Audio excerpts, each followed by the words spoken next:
Welcome, everybody. Thank everybody for attending our presentation. This morning's presentation is basically to have an opportunity to discuss the latest news that we put out last week on the Ivana drilling results, which we're very, very pleased about. But I feel like if we're to get a better appreciation of it, it's a worthwhile exercise for us to go through our presentation so that we can better understand the context in which the news that we announced last week lies in. As we all know, and I hope, and those who don't, Blue Sky Uranium has a very unique opportunity in uranium exploration in southern Argentina. We have discovered not just an isolated uranium deposit, but rather we have discovered a deposit that lies in a vast uranium district that spans over 145 kilometers in length, which we, Blue Sky, owns the entire district. So the unique characteristics about this district is that it has the potential to, as it gets developed, to rank amongst the largest uranium districts in the world with some of the lowest operating costs, simply because of its similarities with the types of districts we see in Kazakhstan and some other places. I'll go in more detail as the presentation moves on. Bring your attention to a disclaimer. There will be forward-looking statements in this presentation, so I do encourage everybody to read this carefully. Also, for those who would like to have a copy of this presentation, it's available on our website, free for your download. So just an investment highlights from an overview. Why should we consider Blue Sky as a uranium investment? Well, first and foremost is the backdrop in which we're operating. Look at the uranium market. We're, trading over, uranium is trading over $50 a pound, and analysts are quite bullish on it. They're expecting the price of uranium to continue to go up simply because there is a global supply deficit. And the second thing is Blue Sky is set up for a very unique local in-country demand in Argentina. We'll see the opportunity that Argentina presents to Blue Sky Uranium. Our project itself, well, it's significantly de-risked in that we've already discovered just under 23 million pounds of uranium and 11.5 million pounds of vanadium, as we published in PEA just a few years ago. And the resource is definitely open for expansion. In fact, that's the stage that we're at right now. We have many targets that we've identified. In fact, that we'll see that we're drilling on them. Again, it's the size of the project and the district scale that represents a tremendous opportunity for discovery and ultimately for value here. Just a map of Argentina here. You can see in the center there's a long yellow blob called the Amarillo Grande. That's the name of our project, the uranium district that I talk about. It's enormous. It's composed of over 300,000 hectares of land.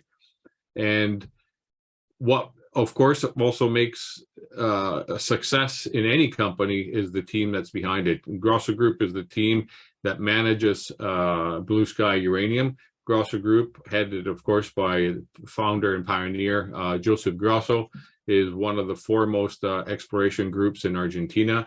In fact, they were involved in one of the early pioneers when Argentina opened up to foreign investment. Grande Group was there, one of the very first companies, and the group itself has had a lot of success with various sister companies there. Discovered 4 major discoveries, including the Guacamayo gold mine, the Navidad silver deposit, which is the world's largest undeveloped silver deposit. Most recently, our sister company developed Chinchilla silver lead zinc mine, took it from discovery all the way to production in partnership with SSR Mining, and of course our 4th discovery here, Amarillo Grande uranium vanadium.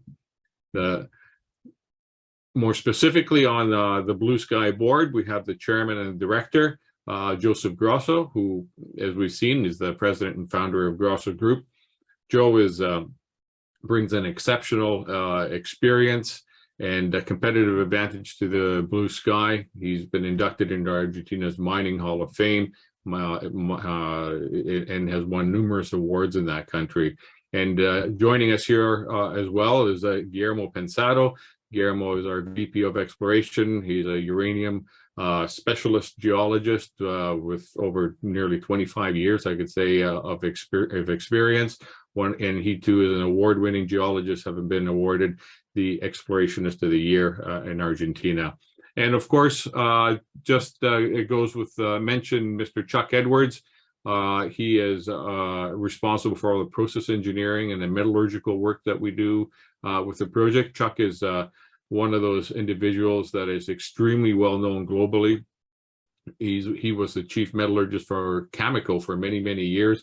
And in fact, there's not many uranium mines around the world that haven't got his fingerprints somehow involved in it. And someone of that caliber to be involved with us is a great honor for us. So this is truly an exceptional team that's behind Blue Sky. Just very briefly, I'll touch on the uranium supply and demand. Suffice to say that demand for uranium is outstripping supply. As we're seeing globally right now, a wide-ranging demand for safe, secure, reliable, and carbon-free source of energy. Nuclear energy provides that and provides that extremely efficiency, and there's creating an enormous demand, and there's an enormous acceptance that's coming right now with nuclear energy. And as this demand goes up and reactors get built and new ones and old ones get lives extended, the supply, of course, is difficult to keep up, and this is what's creating the gap, which is causing the price of uranium to go up. And most of the world's uranium currently comes from Kazakhstan. In fact, nearly half of it comes from Kazakhstan. Only a small portion comes from countries like Canada and Australia. And this is unique, and especially given today's geopolitical situations, as there is a demand for uranium, there's a demand for uranium with an additional caveat in that it comes from countries that are considered more friendly, in more friendly jurisdictions. And this is placing our company in Argentina in a very favorable eye. The pricing of uranium, well, most of it comes from long-term contracts, and that's really the price that most uranium miners undertake. It's really a miner and a nuclear utility. They create a contract to continuously supply uranium for up to 15 years, and that's typically at a substantial premium to the spot price. And as we're seeing now, as what Cameco, in fact, announced just a few days ago, in that long-term contracts now are beginning to pick up, and this is creating another bullish indicator for uranium.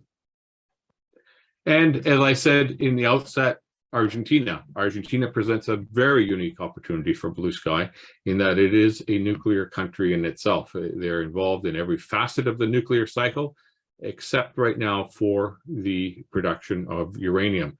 Since they import all their uranium need from abroad, there is a need for domestic supply, and this sets up Blue Skies because we've got currently Argentina's largest and most advanced uranium deposit. Even at this current relatively early stage, it sets us up to be Argentina's potentially first uranium domestic supplier.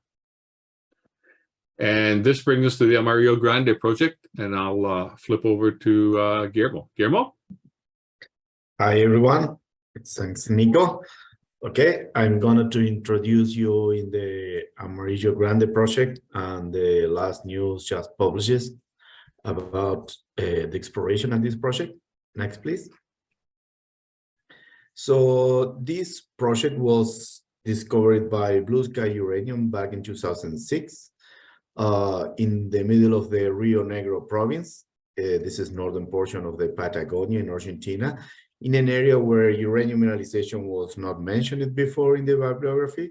So it was really an internal discovery that led to a significant exploration program that started to find more and more targets along a huge corridor of more than 140 kilometers, going from north west to southeast, finding more and more uranium radiometrics anomalies along that corridor.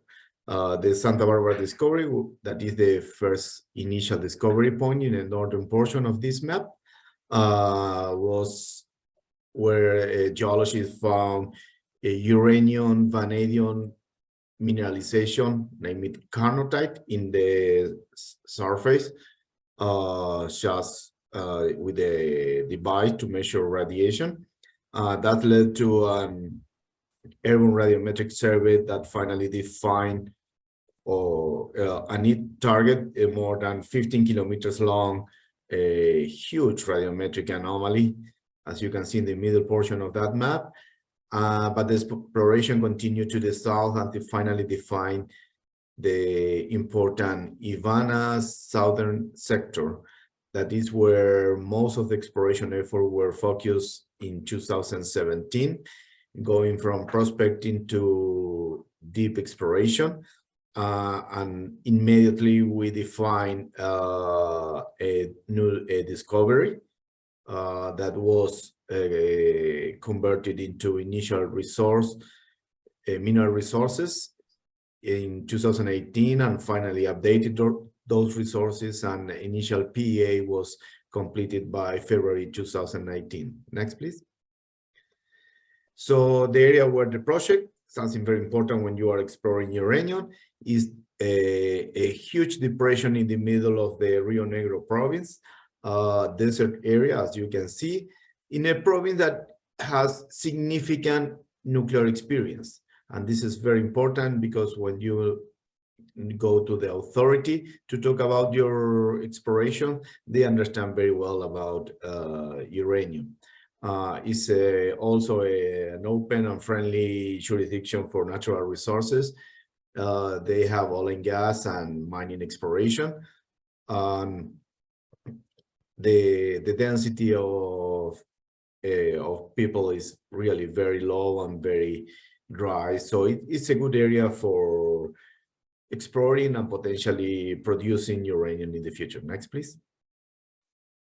So as I mentioned before, that yellow mineral in the pebble in the upper picture is carnotite. It's a uranium vanadium mineral. That is the form that you usually find uranium on surface. You can see that dig pit there. All the yellow stuff is carnotite.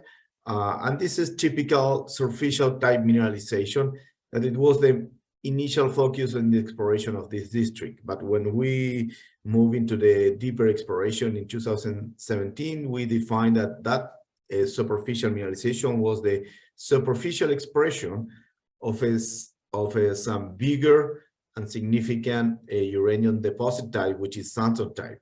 I mean, the main uranium producers today are Samson type deposit, like those in Kazakhstan. The point is that the area is so big that we are now focusing our exploration in the initial 25 to 50 meters.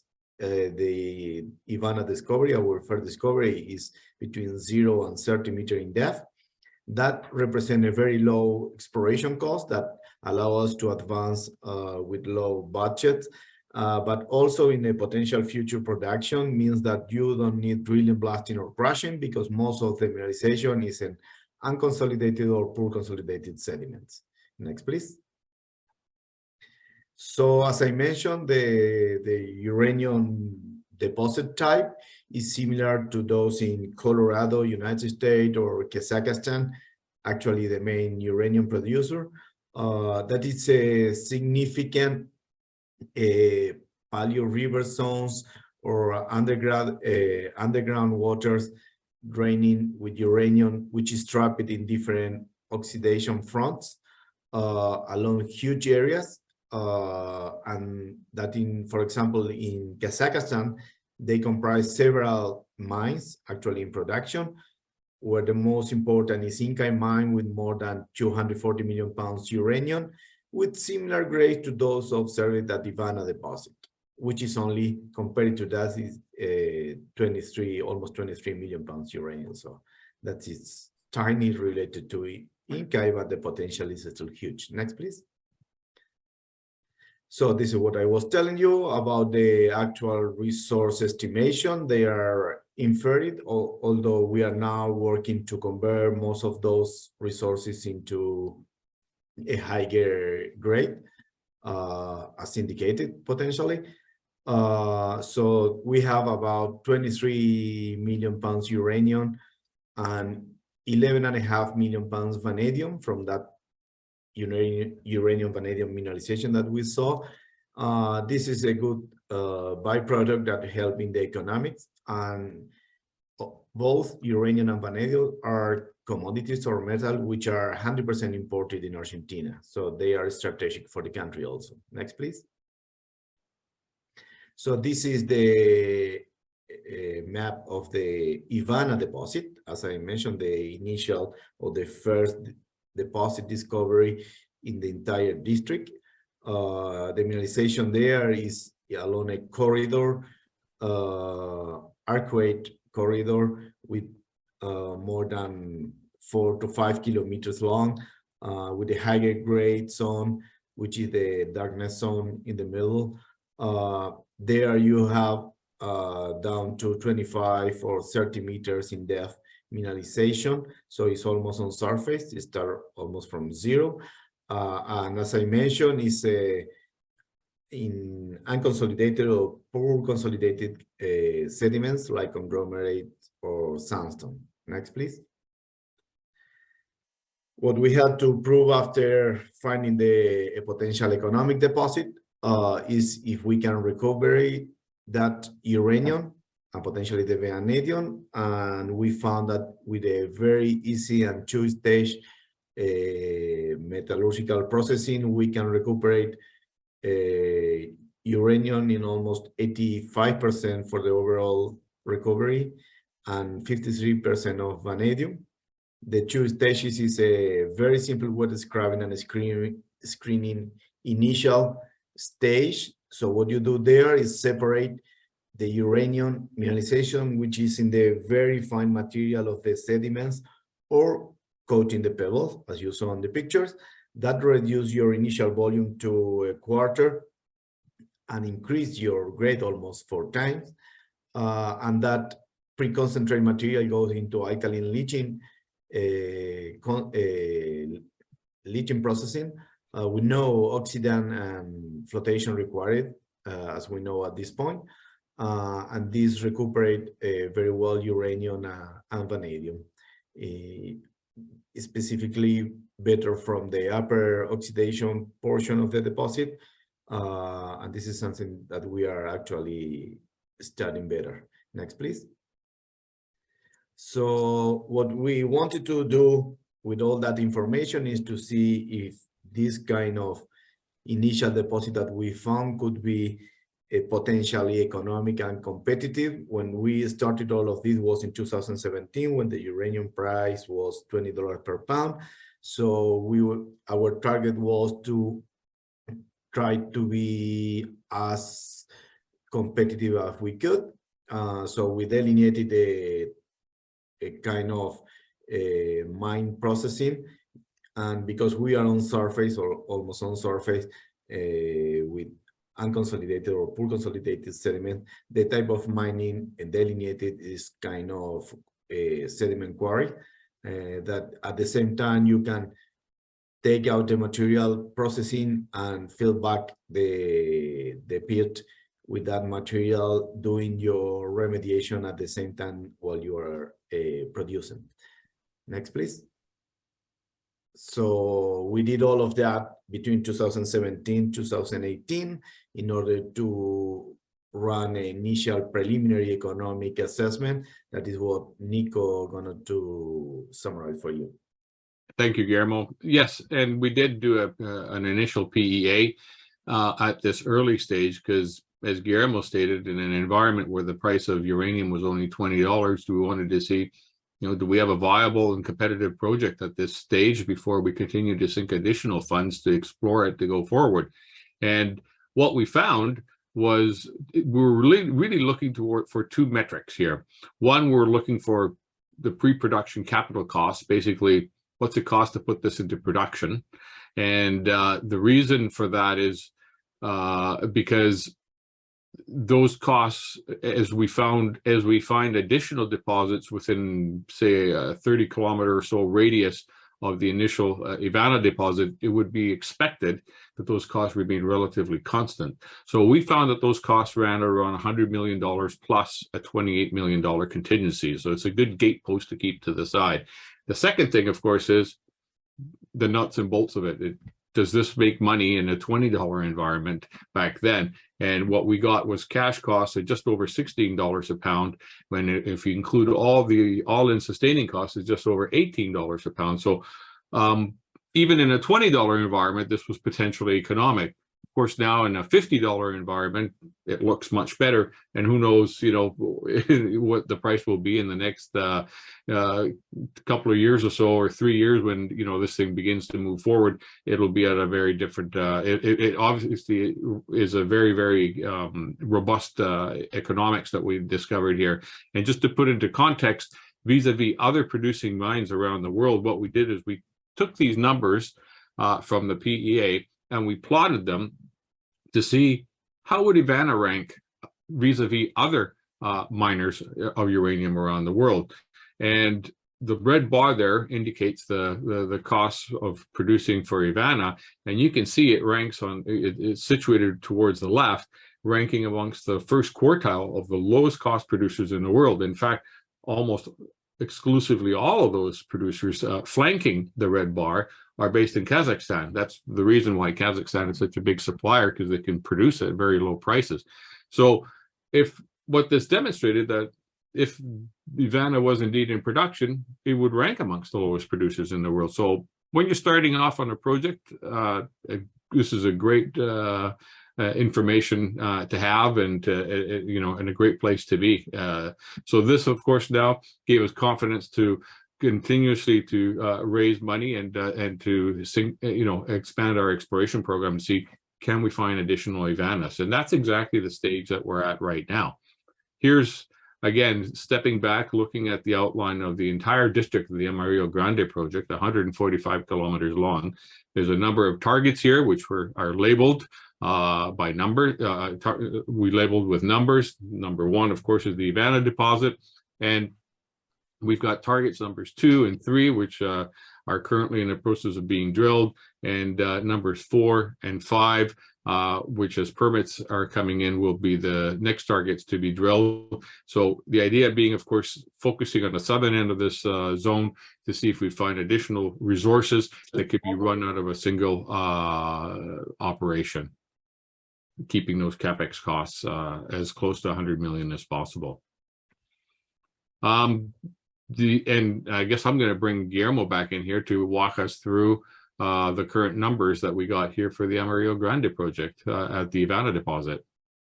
Okay, thanks, Nico. I can see that we didn't update the map. This is not the last press release map. Sorry for that. But what we just presented the last few days is a new press release showing the last tranche of assay results done at the Amarillo, at the Ivana deposit itself.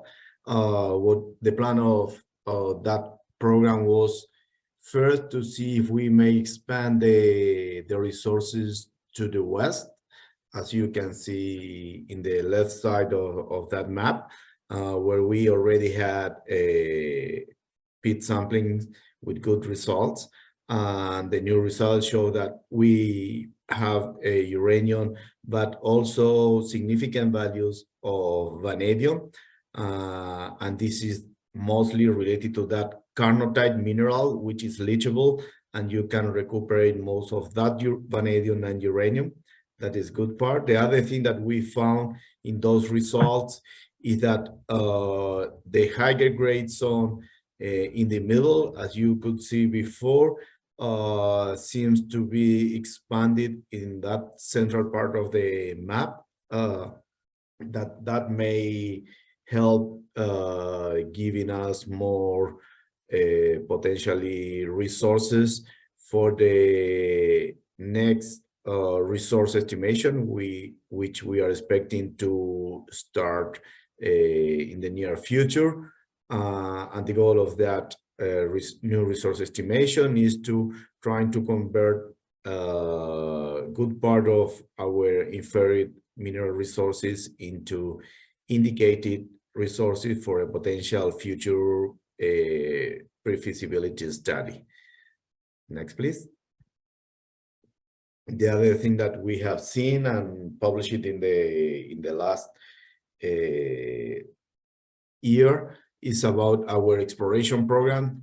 something that is the challenging part of being exploring huge areas we have here. I remember that we have 140 kilometers zone by almost 50 kilometers zone in the southern sector. We drilled 2 targets, the Ivana North, where we found part of the system as we expected, following the geological modeling of a regional oxidation reduction front that may trap mineralization. And we are now waiting for the resources from Central Ivana, which we expect to be publishing as soon as we get the assays. Next, please. So, I mean, I guess, you know, in conclusion, we've got a project here that seems to be developed relatively quickly. It's situated in a great province with excellent support. It's got easy access. The setting, the geological setting, of course, makes it comparable to some, you know, Kazakhstan, which is the biggest producer in the world. The Ivana deposit itself, we already have a deposit, as we discussed, and as we said with the latest drill results, you know, we drilled on it to see, to test our hypothesis on two strategic objectives. One, does it hang together so that we can upgrade the quality of the resource to indicated, and it appears that it does, and we're going to be proceeding to do a new resource calculation, and of course, you know, doing some step out holes from there to see, is there additional uranium within that deposit. It appears that it does, so we'll await the result of that study, and we'll announce when that study gets underway. The initial PEA, of course, that we published a few years ago does establish a viability of the project, and you know, this again highlights this entire district and its exploration potential has the potential to rank among some of the largest uranium districts in the world, the lowest quartile. So we're open, it's open to expansion. We've got new drill programs underway and we're continuing to proceed on that respect. So again, this is a very exciting phase of the company. And as we find additional good results, I expect that the market will react very favorably for our shareholders. Hey, Nico, Guillermo, that was very good. Appreciate it. I have a couple questions coming in here right now. One is from Ronald. What time path you have till production? Production would involve us completing, updating the resource, and of course doing a pre-feasibility study. Maybe, I don't know, Guillermo, 3 years to put something like this into production? Yes, beside those PFS study that we are running at this point, and we expect to work along to 2023. We are also collecting all the environmental baseline information required for opening a mine in Argentina. So I assume that yes, 3 years it could be, I mean, going all in the correct direction would be, I mean, potentially a good time. Okay. And Sean, if I could be, there's a couple of points there to keep in mind with respect to production. Number one, keep in mind that this is in Argentina, a nuclear country. This facilitates the regulatory environment there. We don't have to wait for Parliament to debate, you know, handling of moving radioactive nuclear materials around. That process is already, those laws are there, the regulations are there, the process has already been decided. And number two, it's likely it will not be blue sky that'll putting this into production. We'll be, you know, we're excellent explorers, I like to tout, but producers we are not. I'd love to see us define more resources as an objective, and then either sell it or partner up with an experienced large uranium producer that has done this many times before. I think it reduces the risk tremendously, and that's going to be the path going forward. So in terms of a shareholder, getting your reward likely come before this thing, you having to wait to go into production. And another thing I think is important, Nico, to mention is that the Grosso Group has a lot of experience on doing transactions like that. So it's, you know, we have all the people in place to make that smooth. Listen, another question here. Do you have any signed contracts with Argentina? No, we don't have any signed contracts with Argentina. We're too early yet. I think we're at a phase where we want to define specifically, I guess, a significant resource first before we start talking with producers or with Argentina. Although we do keep in contact with the regulators, with the provincial mining authorities and federal mining authorities. They are aware of us. They are aware of what we're doing, but we haven't committed ourselves to signing any contracts at this stage. Okay, another question. What kind of technology would you use for the leaching process? It's very simple, low cost, straightforward alkaline leaching.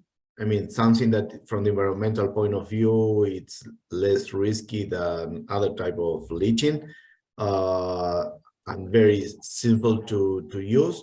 So this is one of the ways that you reduce your overall operating cost. I mean, so, and this is the second stage, as I mentioned, from the metallurgical point of view. The initial one is it's more easier yet. It's a screening. You separate coarse material from fine material, where in the fine material you have the uranium and most of the vanadium.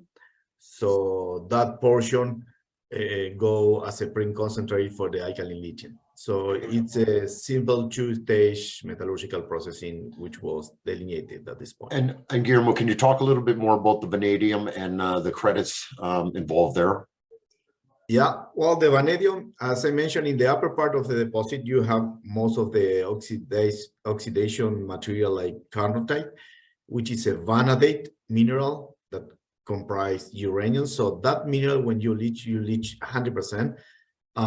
When you go deeper in the system and you go to the primary, which is partially oxidized in this deposit, your grade of vanadium is lower because the vanadium is not related to carnotite, it's not some other non-leachable mineral. So this is when you see the overall processing recovery is 56%. But if you separate the upper portion from the lower portion, you will see that the upper portion have a better vanadium recovery. And when you leach that mineral, carnotite, you leach both uranium and vanadium. So the only thing that you need to do is to separate during precipitation, and you have a concentrate of vanadium that, as I mentioned, is 100% imported in Argentina. So you may sell internally in Argentina. And you have another concentrate of U3O8 that also you can provide for the internal consumption in Argentina, but also you can export abroad. One more here question we have. How many more months are you going to continue to do test drilling? At this point, we just finished the 3,500 meters mentioned in the slide. What we are doing exactly now is auditing our old database before migrating to the QPs who have to do the new resource estimation. What we are running at the same time is new metallurgical study with bigger sample, almost 200 kilograms sample, which is being run at Saskatchewan Research Council. And we expect to have those results in the near future also. And also, as permitting is coming in for the two relatively outlying targets, Cuatro and Ivana East, we're looking to see how we could perhaps incorporate those targets into follow-up drilling here. Okay, very good. That looks about all the questions that have come in here. So we'd like to thank everybody for joining the webcast.